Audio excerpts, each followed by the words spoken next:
Welcome to Small Talk, where each week we sit down to discuss the sermon-based small group questions at Wallula Christian Church. Hello and welcome back to Small Talk, Wallula's weekly podcast.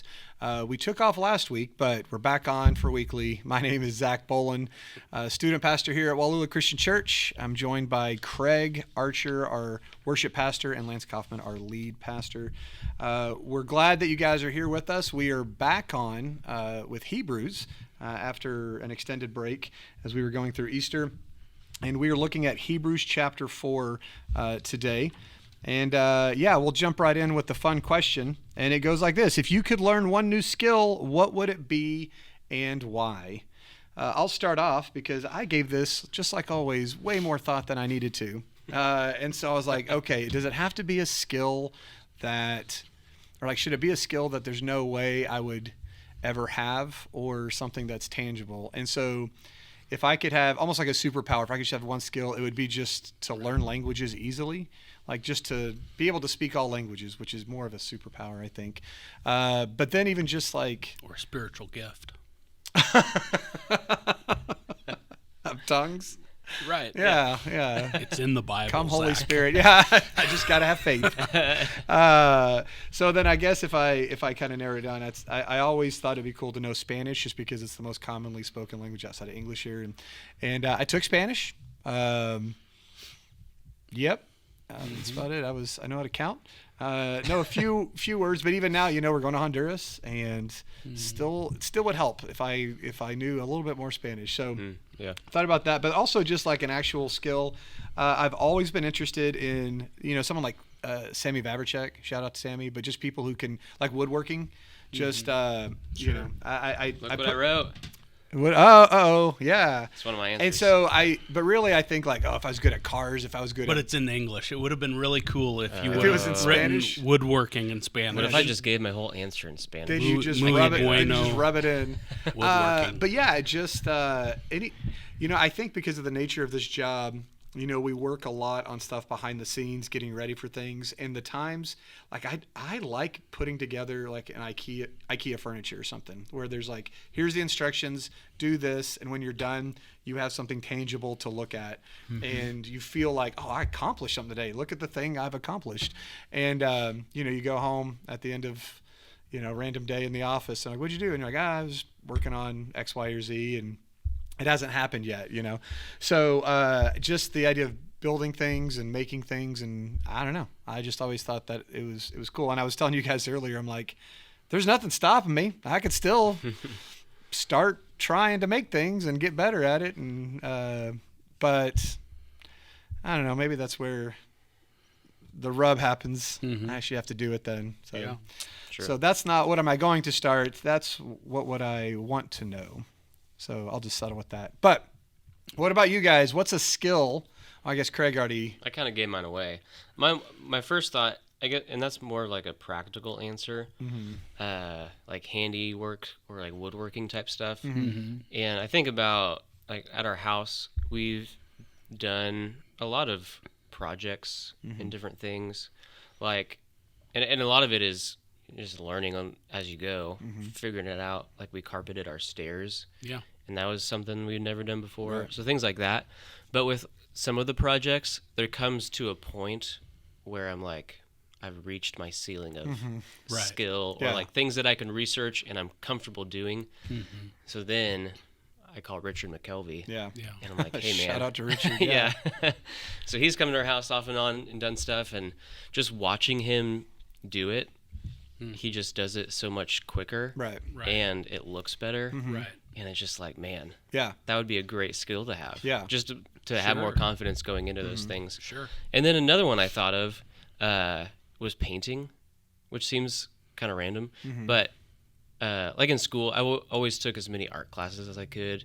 And I really enjoy, like, if Haley and I are going like on a vacation somewhere, we'll go to an art museum sometimes. And sometimes I look at those paintings, especially the realistic ones, and it's incredible, the skill behind all of that and the techniques and things that people had to learn to accomplish that. Yeah. And I just think, man, that would be really cool Right. to be able to do that. Right. But that's a lot of time and practice Yeah. and all that. So Exactly. We were in Chicago over spring break, and we went to the art museum, and it was amazing, right? It has all these different kinds and world famous stuff, and we saw like real Van Goghs, and but there was one, we went to the abstract one, and Maeve and Sayla had split off because there was like a doll part that Sayla wanted to see, and Graham and I were going to this, and it was just, I mean, some of that stuff, and not to be cynical about it, but I mean, there was one that was just white. I mean, it was just white. And there's this little story or description about it, and I'm just like, I don't know. I'm too basic. Like, I'm like, oh, this looks like real life. I think that's a good picture, and this stuff It's fraud. shows the complexity of the fragility of the there's human always- nature, and Yeah, because there's such a difference with the lifelike stuff. There's always, it's based on an event or a people or whatever, and then the contemporary postmodern stuff. It's like a concept well, even or an if idea but that's even buried if it's underneath. like sometimes you see metal structures and it's just abstract, like whatever, and it kind of, and that still looks cool. Like I get, but the other stuff, it's just like it looks like so little went into it. Maybe a lot went into it, but picking the one color, or it's just 3 dots and it's big, and you're just like, okay, I'm trying. I'm not going to be cynical here, but I really don't get it. So what about you, Lance? I don't want any new skills. Oh, okay. I gave this a great deal of thought, and I thought, what one skill? I don't want any new skills. Because then you have to do something. Because, then I'd have something else to do, and I don't want anything else to do. And so, I don't want to learn any new skills, really.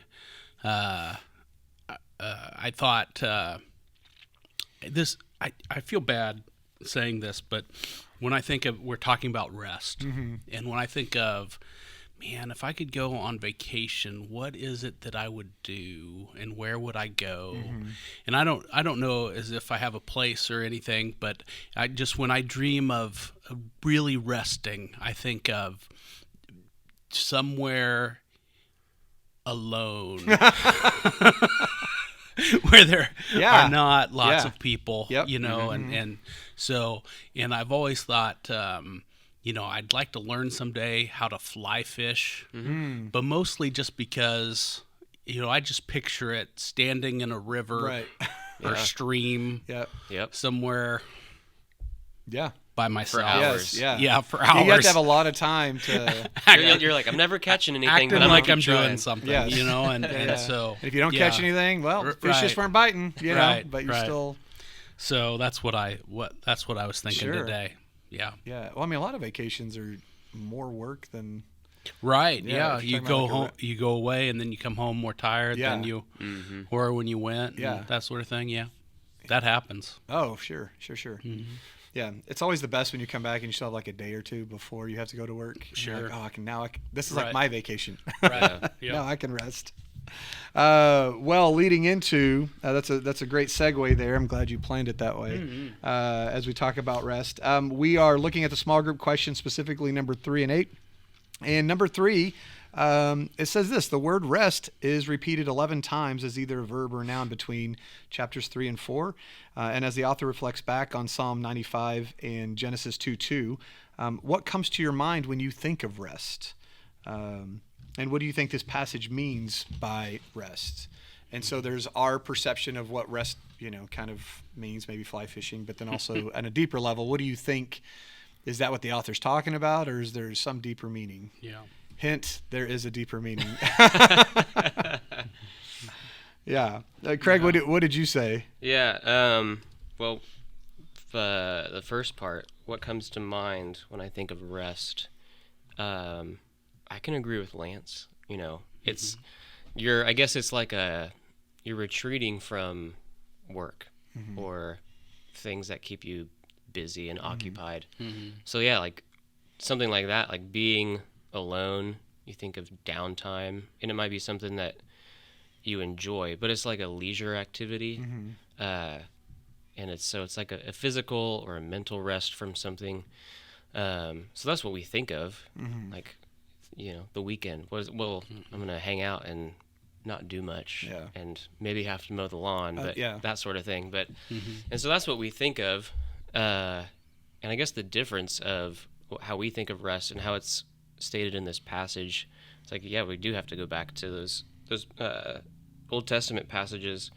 And so he's talking about the Sabbath rest that God took on the seventh day. And I was looking at that more deeply on in Genesis 2:2. And so one of the things that first came to mind in the pattern of the creation story, you get all the 6 days, and on each of them it says there was morning and there was evening, and then that was day 1, 2, 3, 4. There's always a beginning and an end. When you get to the seventh day, that pattern goes away and it stops. The pattern stops, but the day continues. So it's as if God intended for that rest to continue, and Adam and Eve were kind of invited into that. Like that was the garden. They were in harmony, perfect union together, experiencing that rest with God. Right. And then Everything they needed. yeah, right. But then that was all forfeited by the fall. And so when he's talking about, the author of Hebrews is talking about this rest, it's drawing our minds back to that. And then you get the question, I think that one of the questions on here was, did God get tired, or did he have to rest? Well, no, he didn't. That's not who God is. So the meaning of rest for God is different than what we think about. Like, oh, the weekend's coming, I got to have some downtime. But the way that it was used in Genesis, the Hebrew word Shabbat is to celebrate, or like it's complete, it's finished. He had a purpose in creating, and so he's saying it's good, it's done, there's nothing more to do. So now his purpose is to rest in that creation. And so that points us to the rest that we will experience in eternal rest.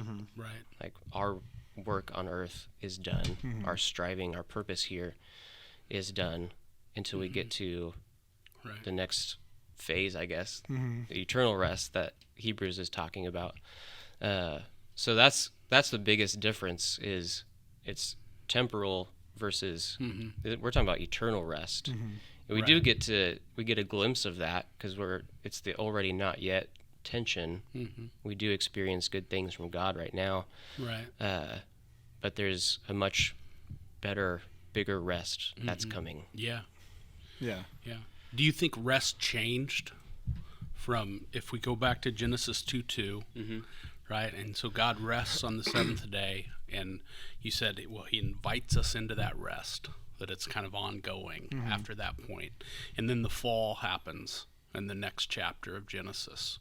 And then we get, after the fall, I think we realize what most of us think of as rest, this opportunity. We work and it's hard and we're worn out, and so we need to rest. We need to re-energize, rejuvenate.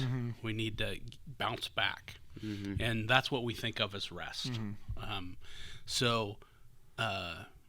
My question is purely theoretical, I guess, but would Adam have been tired before the fall? Before the fall? No, I don't think so. You don't think so? So rest changed. The idea of rest. It's rest in the context of a fallen world now. Or our idea of rest even is broken. Right. Or warped because of sin. Yeah. Yeah, I think just like most things in our world now, there's what is the ideal or perfection, and then there's the, like what is love, right? Like we know kind of love, and but we won't truly understand it until heaven, until that Sabbath rest, and same with rest, and that's an interesting thing. Yeah, Haley and I will pose these questions, just random things we'll think about.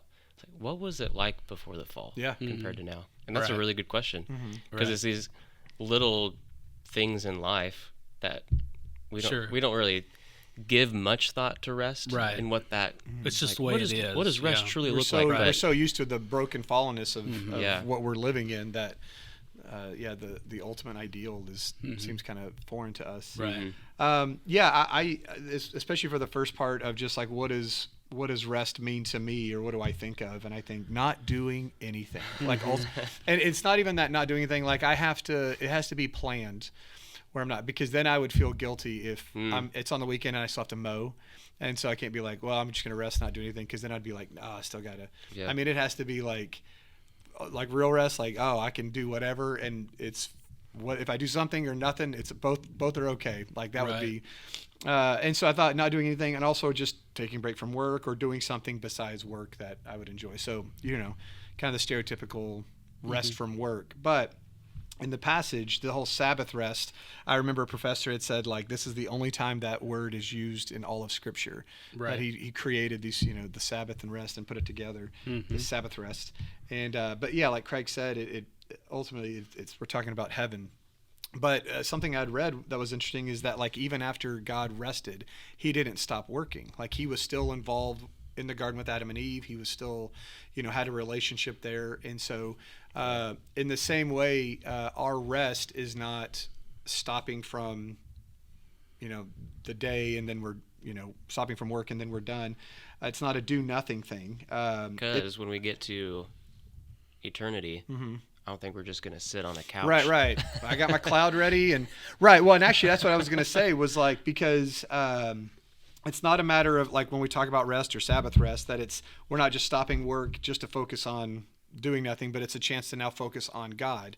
And so we talk about the Sabbath, right? Like, in church and things like that. But ultimately worship, like you said, on day 7, now you can enjoy creation. Well, that was still with God. And Adam and Eve still had work to do in the garden. They were doing things that helped creation, and so they were working, but it was in sort of a perfection in this perfect area. That's why you said, do you think they get tired? And I said, I don't think so. I think it's they were just enjoying it, and part of that is in the same way with us. Like we may not enjoy working hard, like for long periods of time, but we do. Like, even people who are retired still serve and help and do whatever because it's part of our nature to still give back if we're able. And so, just things like when we think about on the Sabbath that we do, or, the Sabbath, but, going to church and worship and connection and prayer and service and things like that feed our soul is a way to take advantage of that rest that we have, the connection with God. I had a professor who, you just said it, but I was going to say this too.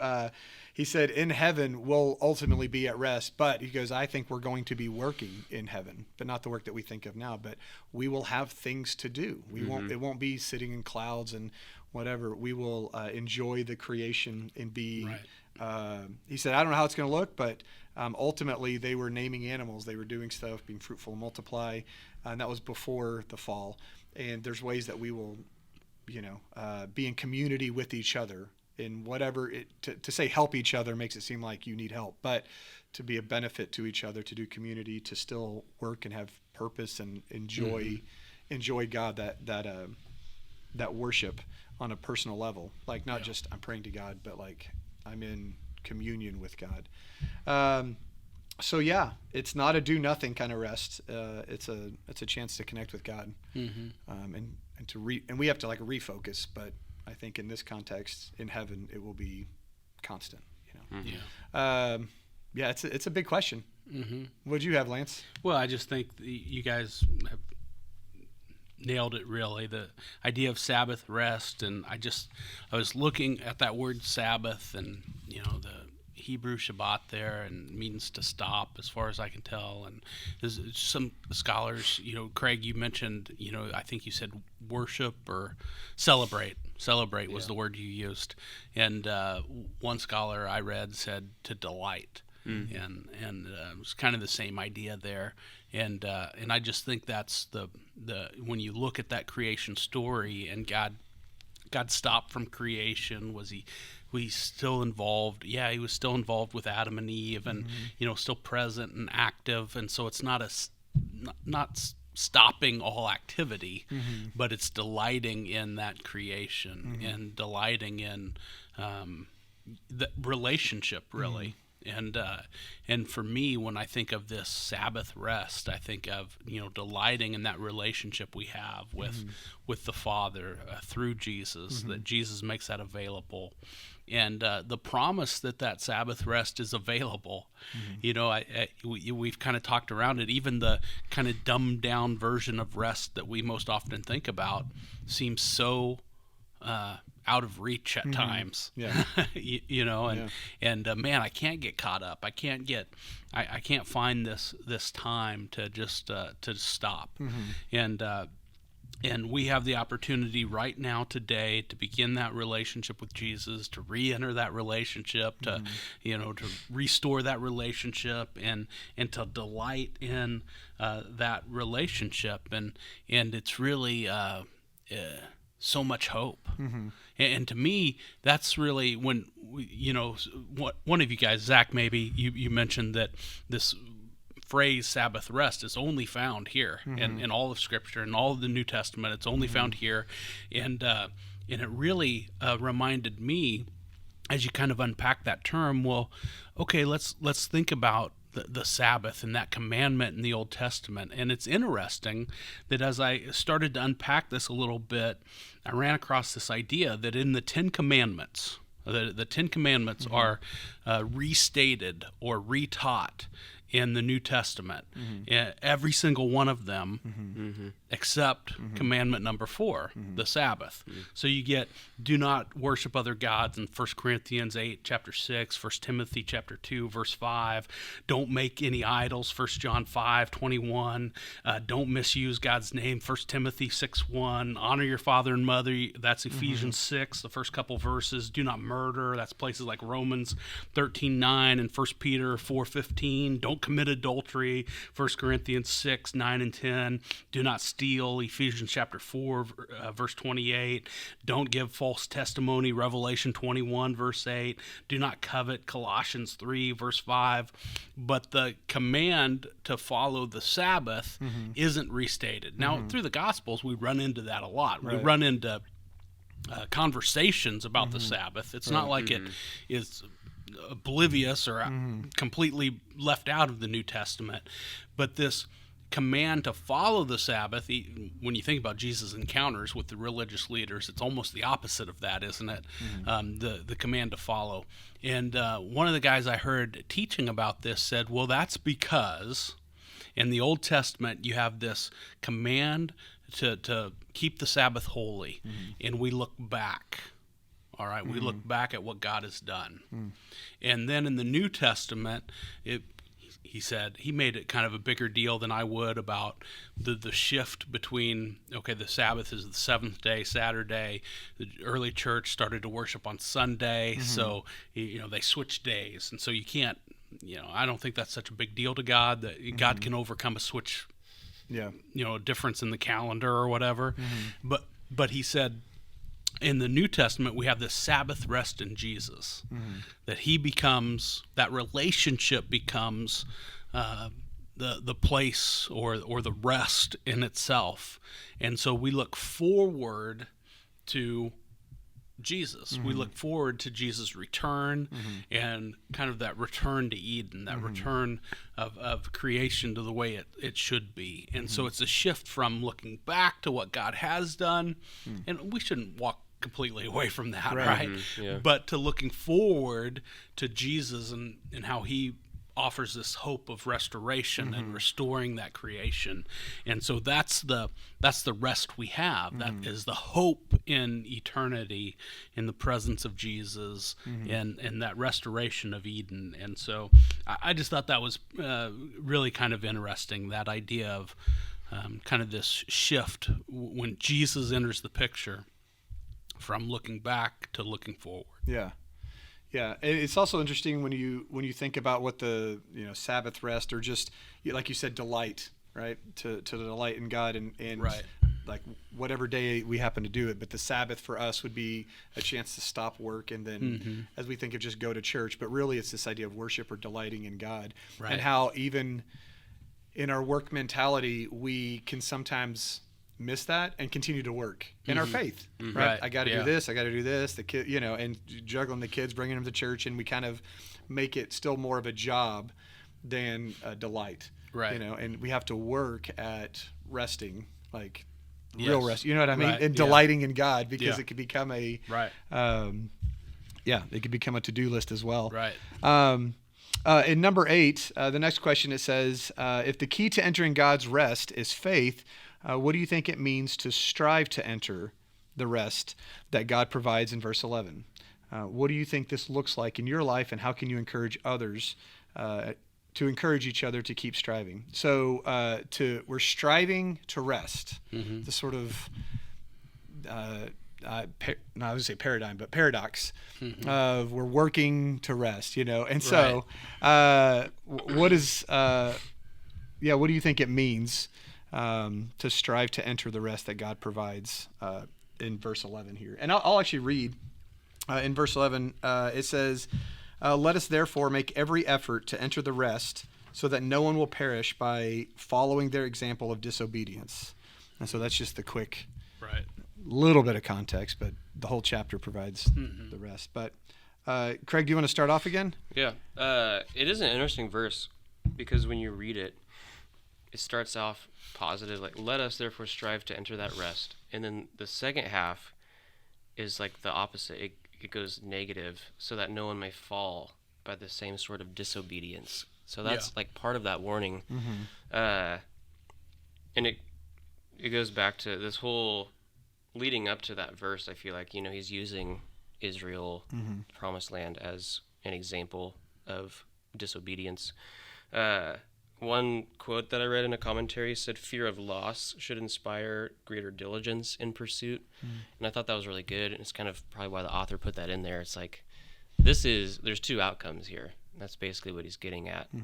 And disobedience has led to, or like falling away, disobedience has led to not entering that rest. And you think about Israel and not entering the promised land, and what their problem was disobedience, but at the same time, like, that wasn't the root of it. The root of it was unbelief, not believing that God was going to see through on his promises. They're wandering around in the wilderness like, what are you doing? This is meaningless, and start to want to go back because they're not seeing what's going to happen. And so really, like Lance said on Sunday, fearing our unbelief is something that we need to be thinking about and working on. So striving to enter that rest means striving to grow our faith, work on our faith. And so what does that look like? And for me, some of the things I thought about, and what's interesting too is let us, the author is including himself, and he's concerned about the congregation, or like the community. So it is a community thing too. It's really easy sometimes to, I think in our culture, just be worried about ourselves. But in the Bible, we don't see that. It's thinking about the body as a whole. Right. So that kind of worked itself into my answer a little bit. But I just thought about some of the things that I do that grow my faith, that take effort. And one of them, I talk about this all the time, I feel like, with either on the podcast or other people, but these scripture journals are awesome. There's times where I've done, like we do reading plans here, or I'll do like the Bible in a year stuff. And that, for some reason, that, like the Bible in a year, feels like so much effort or like work to me, and it doesn't come as natural, because I guess my natural bent is like, I really like in-depth study and taking my time to work through a passage, just like we're doing right now. And so that is something that I do need to work on, just being more consistent and doing those reading plans, because it's good to get the whole story of Scripture. But I get excited, and I can always go back to studying and using the Scripture journal, take notes, interact with the text. That is something that's really good for me. Listening to sermons or podcasts, or people that get you excited about your faith and want to like cause you to want to grow. And then thinking about the community aspect of those things, sharing what you're learning, sharing those resources, and then just sharing, like, what do you see God doing around you? I think those things can really grow our faith, and help us remind each other of the rest that is to come. So, Yeah. Yeah. Yeah. Sorry, it was really good. I was just, as you were talking, it made me think of other things too. So what does it mean to strive to enter? And I had the same stuff as I was looking this up and trying to, dig a little deeper here, but thinking about the Israelites in the promised land and how, they had this disobedience of unbelief where they were just, questioning God and everything. And one of the things that stuck out is just this idea of diligence, like be diligent to enter God's rest. Like it takes work. And so even if you go back to, earlier on in Hebrews 2:1, it says, pay attention to what you've heard. It says, don't neglect your salvation. Hebrews 3:1, consider Jesus. 3:8, don't harden your hearts. 3:14, exhort one another daily against sin. And really the idea that it keeps popping up is that this is something that does take work, like to strive to enter this rest. It doesn't come automatically. Even for Christians who've been doing this for decades, it is not uncommon. For me, I have friends still who graduated from Bible college, and just last year, I had a couple of friends who were like, "Yeah, I'm not sure, I still believe this," and I was like, "Man, we've been doing this for." You took all the classes that I did too. How are you? And I know part of it was they stopped going to church as much, and I'm not saying this is the one thing that'll do it, but as they weren't diligent with the small things that it takes to grow your faith. Yeah, like who are you surrounding yourself with? It's like and I just came up with this, but I'm thinking of Napoleon Dynamite with his uncle. Oh man, what's his uncle? Anyway, the one who was like the star quarterback. Reno or something like Uncle that. Rico? Rico. Yeah. Rico. I should know this because I love the movie. But he was an amazing, like anyone who's like bragging about high school sports and how great they were, they probably were, right? Not now though. They have not put any effort into it, and so that can only carry you so far. And then it just looks sad when you keep talking about how good you once were because you're nothing like you were because physically, mentally, all this stuff. And so it's the same with our spiritual walk too. Like if we're not diligent with that, it's a day by day, hour by hour intentionality of going through our life. And so that's what I think of when it means to strive to enter this rest, is that, and also with the fear aspect, we need to take it seriously. Like anyone who's in authority, like if you're talking about the police or something, like I don't want to get pulled over because, I could get a ticket or whatever, but I'm also slightly fearful of like, man, this is some real stuff. I could be in trouble if I do something at work, right? I know I'm going to hear about it from the elders, rightfully so. That's their job. And so there's a fear, not because I'm just scared of whoever's in a position of authority, but to respect the position I'm in and recognize that. So when it comes to God, there's definitely a fear of like, I don't think people, not that they should be scared, but I don't think people, a lot of Christians are fearful or have that healthy fear of like, it's like playing with fire. And they're like, yeah, it's fine. No big deal. I'm like, man, this is some serious stuff. And it could go sideways quickly. Yeah. Your life could, if you don't take it seriously. And so, the idea of like, how do we encourage one another? In Hebrews 13, it says, but encourage one another daily as long as it is called today, so that none of you may be hardened by sin's deceitfulness. We have come to share in Christ if indeed we hold to our original conviction firmly to the very end. There's so many different ways I was thinking, like, how do you encourage other people to keep striving? And for me, I think I think of a lot of it in the context of student ministry. But the two words that came to me was just encourage and exhort. Because so many times I see students who just feel down or discouraged, maybe because it's the first time, they were excited about their faith after a conference, and then they're, not that way. They get caught up in the business and everything. And so trying to encourage them where they are, it's okay, keep going. And also trying to be real and be like, this is not going to be the worst. It's going to, like, you will for the rest of your life have these moments, and that's okay. But also exhort. Like, I was talking to another student a couple days ago. They're in college now, or even out of college, and they were talking about like, yeah, I just was kind of feeling down or whatever. And I didn't go to church for months, and it was like, okay, so why is that? And trying to not just encourage them, but to be like, kind of exhort them, like, hey, you should not do that. That's really dangerous to, I get it, but also those are the two kind of areas that I find myself in when it comes to encouraging other people, especially students, is to encourage or exhort, to keep going, to keep striving, to not giving up. And it changes all the time, depending on who you're talking to and where they are in life. Yeah. What about you, Lance? Well, I think you guys have used the word diligent a couple of times, and I just think that's a good idea when we consider how do we strive towards rest. And really, the author of Hebrews, up until this point, has made this case. He's just continuing to build this case that we ought to be striving towards this better relationship with Jesus. We ought to be striving towards this rest. And chapter 2, verse 1, he says, pay close attention to what you've heard. Remember what you've been taught. Chapter 2, verse 3, he says, don't neglect this great salvation that you have. Verse 8 there in chapter 3 says, don't harden your hearts.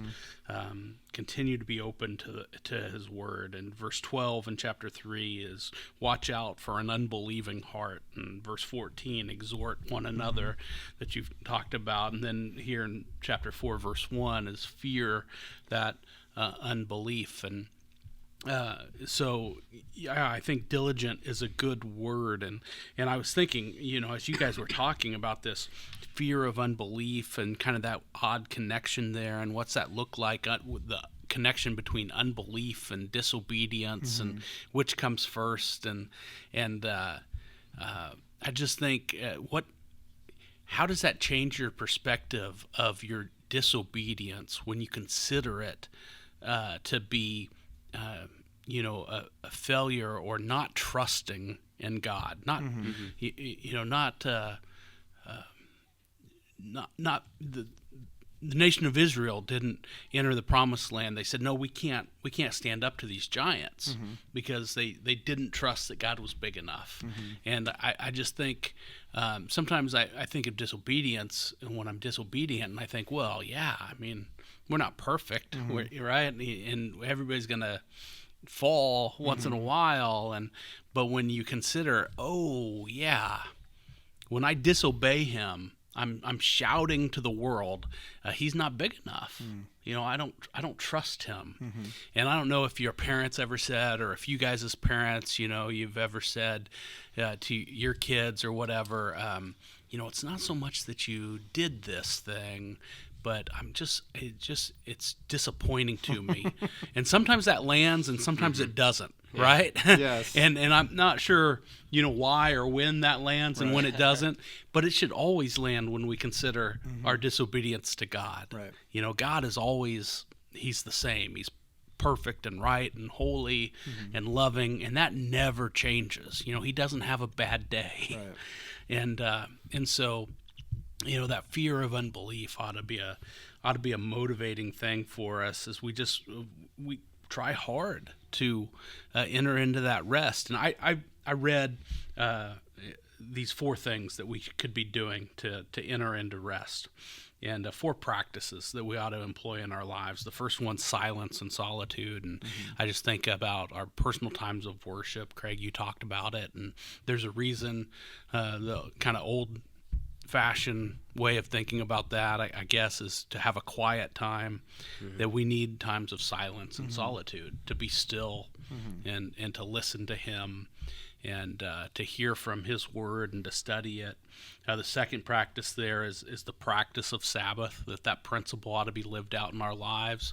And to me, where I thought with this is not just, okay, I need to carve out a day in a week, although that's probably a thing we should do, right? It's interesting that in the Old Testament, the nation of Israel had a day a week that they were to separate and make holy. They had a year every 7 years when they set aside, their farmland, right? That lay fallow, and then 1 year every 49 years. That was even more radical.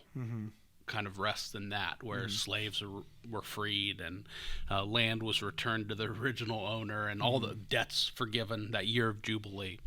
And so probably we ought to be proactive in that kind of Sabbath rest in our lives too, that principle. But we definitely should be living out that principle in that when you think of that word stop, man, there's some things we ought to stop. And I don't just mean those things of disobedience, for sure. We ought to stop those things. But there's probably some really good things in our lives that we ought to stop on occasion and just allow ourselves to rest. The third practice there is that of simplicity. And this author made a great point. He talks about, even the things that we talk about today, like we absolutely need, we just have to have these things. How many years ago were these things didn't exist? And people somehow managed the pursuit of happiness without them, right? And so just things today like, we have to have a cell phone. Well, that's not true, right? And even a car. I mean, there's Case in the Midwest, all those things, right? You have to have this. I was thinking actually just a streaming package. Yeah, right. Not that I judge them negatively. I'm like, no. what do you have? And they're like, whether it be Netflix or Disney Plus or whatever it is that we just have to have. I got at least one. But Jesus said, if you have food and clothing, right. Can we get there? And I mean, even then, I'm like, oh yeah. But clothing really, in Jesus' day, he really meant shelter, and so we should extend that to shelter. And I think that's fair. All right, we'll just do that. Okay. So if we can get to, you've got food and clothes and shelter. Enough clothes. That's one thing too. You can have too many clothes. Craig, we don't need you absolutely. to... Yes, for sure. That's part of the act of simplicity, And I remember this author made a great point, and he was talking about just our pursuit of stuff. Yeah. And and we keep getting these letters. Because in the neighborhood here at the church, down the road, down the highway a little ways, they're trying to rezone a piece of property from agriculture, from farmland to business, so that they can build a storage unit. Right. And this guy said there's so many millions of square foot of storage in the United States that right now, every person in the United States could have 7 square feet of storage in one of these units. And this is the wrong time to talk about this. We're having this garage sale, right? I was going to throw to that at the end. Oh man, there's so much Speaking of stuff. Yeah, there's so much stuff. We have so much stuff. And we pursue this stuff. And what does a more simple life look like? Could we really be happy? I remember a long time ago when I graduated from college and I loaded up a U-Haul to head out to my first full-time ministry. And I thought, this is going to be okay. This is going to be okay, because I was scared to death. I was encouraging myself, right? Building myself up. And I thought, ministry, this is going to be okay, because look what I'm leaving. And this basement apartment that, it was a pit. We called it the pit. It was a pit. It was and I'm like, this has been so great, and I can be happy if I just have someplace to live and, some food to eat and I get to serve students and Jesus. It's going to be all right. And I'm not sure that I've always had that outlook, right? But that should be our outlook. It's almost like fasting. Like as you say, simplify, like as we just pull stuff away just to focus more on God, and it kind of gives us a new outlook. That we should have. Yeah. And then the fourth practice is slowing. And this is so hard in today's world because he lists this example of this author that's, I forget the book, restless pursuit of unhurry, I think, or something like that. Ruthless Pursuit, not elimination? restless. That's yes. Yeah, see, I nailed it. Nailed it. The John Mark Comer book. Yeah. The Oh, wow. ruthless elimination of hurry. Nailed it. Right? Nailed it. That's it. Yeah. So It's on my shelf, and I haven't read it. Oh, because yeah. I've been too busy. If you just Yes. simplify. Yes. Yeah, well, it's really good. There's and this is where these 4 practices come from, but he talks about slowing, and he lists like 50 things, 50 simple things you can do to slow down, right? And I failed miserably this morning at it because he's like, just get in the right lane. Oh, yeah. You know, and there's a little bit of construction here on the on K7, and I think, you know, do I slide in right now, or if I go a little faster, I get ahead of this guy, and I won't have to just trickle along behind him. You know, I can go at my own rate here, and man, you know, pick the longest checkout line. You know, who does that, right? Just slow down. It's making me anxious as you talk about like, this stuff. Yeah, but just slow down, and I think there are probably better ways we can do that, to be quite honest. But yeah, but just think about, you know, we don't have to constantly be on the go, right? We can slow our lives down a little bit, and those practices that have such tremendous benefits. You know, not you talked about, hey, we ought to be concerned about the community. Well, think about if we really live in rest, what does that communicate to the world around us? I mean, God is glorified through that, isn't he? It's his plan. You know, and so God is glorified because we are satisfied. You know, you think about this kind of on a how do you look at like the Amish, Right. you know, and what do you think about them? And I probably there's all kinds of things we could say, but at the very least you have to say, man, they are devoted to this. Right. It matters to them. Right. And what if we were living a life that was so different in our pursuit of stuff and the way we handled time and how we practiced you know, silence and solitude, that we were really devoted to that practice of being with God daily, that the world, it was easy for them to see that we're satisfied. And how amazed would the world be by that, right? Because it is absolutely contrary to what the world says we're supposed to be about. Yeah. And man, just how big a statement, how big a difference could we make? How much more could God be made famous and glorified through just resting in him? And so big stuff to consider as we strive to enter into his rest. Yeah. Yeah.